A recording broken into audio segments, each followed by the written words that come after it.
साथियों,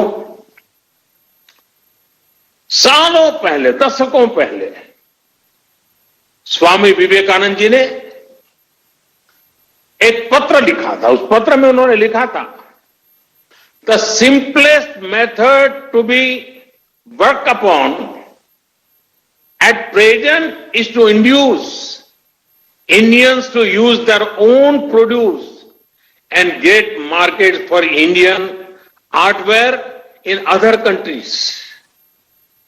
स्वामी विवेकानंद जी का बताया ये मार्ग पोस्ट कोविड वर्ल्ड में भारत की प्रेरणा है। अब देश प्रण कर चुका है और देश कदम भी उठा रहा है। आत्मनिर्भर भारत अभियान के तहत जिन बड़े रिफॉर्म्स की घोषणा की गई है, उनको तेजी से जमीन पर उतारा जा रहा है।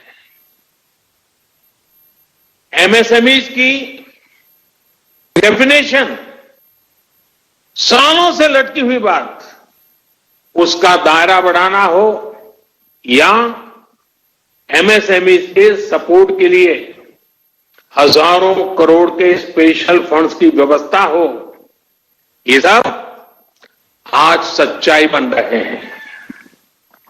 आईबीसी से जुड़ा फैसला हो, छोटी छोटी गलतियों को डिक्रिमिनलाइज करने का फैसला हो, इन्वेस्टमेंट की फास्ट ट्रैकिंग के लिए प्रोजेक्ट डेवलपमेंट सेल्स का गठन हो, ऐसे अनेक कार्य पहले ही हो चुके हैं। अब तमाम सेक्टर्स, खासकर कोल और माइनिंग के सेक्टर को अधिक कॉम्पिटिटिव बनाने के लिए जो रिफॉर्म्स अनाउंस हुए हैं, उसका भरपूर फायदा उठाने के लिए उद्योग जगत आगे आए। मेरे युवा साथी, आप आगे आए। साथियों, किसानों और रूरल इकोनॉमी के लिए जो निर्णय हाल में हुए हैं, उन्होंने एग्रीकल्चर इकोनॉमी को वर्षों की गुलामी से मुक्त कर दिया है। सच्ची आजादी किसानों को मिली है। अब भारत के किसानों को अपने प्रोडक्ट, अपनी उपज देश में कहीं पर भी बेचने की आजादी मिल गई है। APMC act, essential commodities act, उसमें जो संशोधन किए गए हैं, किसानों और इंडस्ट्री के बीच पार्टनरशिप का जो रास्ता खोला गया है, उससे किसान और रूरल इकोनॉमी का कायाकल्प होना तय है। इन फैसलों ने किसान को एक प्रोड्यूसर के रूप में और उसकी उपज को एक प्रोडक्ट के रूप में पहचान दी है। साथियों, चाहे किसानों के बैंक खातों में सीधे पैसे ट्रांसफर करना हो, चाहे एमएसपी का फैसला हो, उनकी पेंशन की योजना हो, हमारा प्रयास किसानों को सशक्त करने का है। अब किसानों को एक बड़ी मार्केट फोर्स के तौर पर विकसित होने में सहायता की जा रही है। साथियों, लोकल प्रोडक्ट्स के लिए जिस क्लस्टर बेस्ड अप्रोच को भारत में बढ़ावा दिया जा रहा है, उसमें भी सभी के लिए अवसर भी मौजूद है। जिन जिलों, जिन ब्लॉक्स में जो पैदा होता है, वहीं आसपास इनसे जुड़े क्लस्टर विकसित किए जाएंगे। जैसे पश्चिम बंगाल में जूट किसानों के लिए पास में ही जूट आधारित उद्योगों को और मजबूती दी जाएगी। फॉरेस्ट प्रोड्यूस की अपार संपदा जुटाने वाले आदिवासी साथियों को उनके क्षेत्र में ही आधुनिक प्रोसेसिंग यूनिट्स उपलब्ध कराई जाएगी। इसके साथ ही बांबू और ऑर्गेनिक प्रोडक्ट्स के लिए भी क्लस्टर्स बनेंगे। सिक्किम की तरह पूरा नॉर्थ ईस्ट ऑर्गेनिक खेती के लिए बहुत बड़ा हब बन सकता है, ऑर्गेनिक कैपिटल बन सकता है। आईसीसी के साथ जुड़े आप सभी व्यापारी अगर ठान ले तो नॉर्थ ईस्ट में ऑर्गेनिक फार्मिंग बहुत बड़ा आंदोलन बन सकता है। आप उसकी ग्लोबल पहचान बना सकते हैं।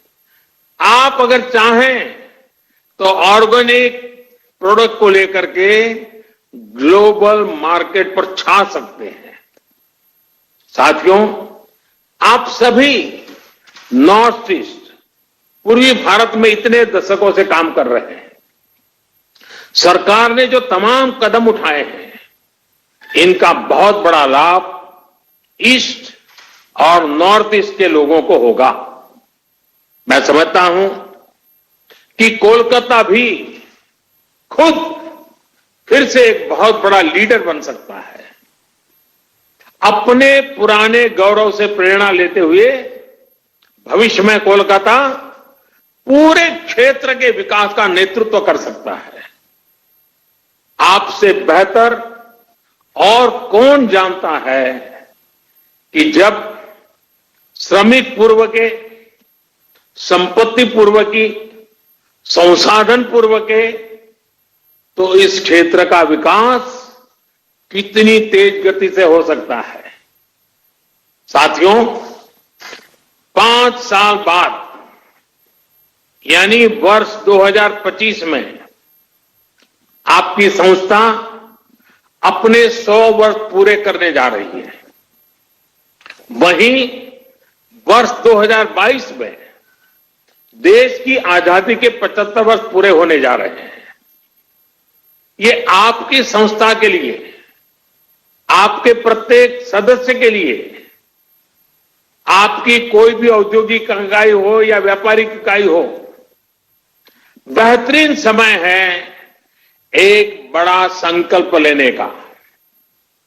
मेरा आपसे आग्रह है कि आत्मनिर्भर भारत अभियान को चरितार्थ करने के लिए आईसीसी भी अपने स्तर पर 50-100 नए लक्ष्य तय करेंगे।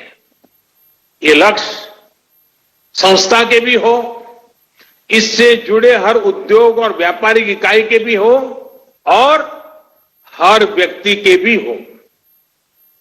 अब जितना अपने लक्ष्य की ओर आगे बढ़ेंगे, उतना ही ये अभियान पूर्वी भारत में, नॉर्थ ईस्ट में आगे बढ़ेगा, जो देश को भी आगे ले जाएगा।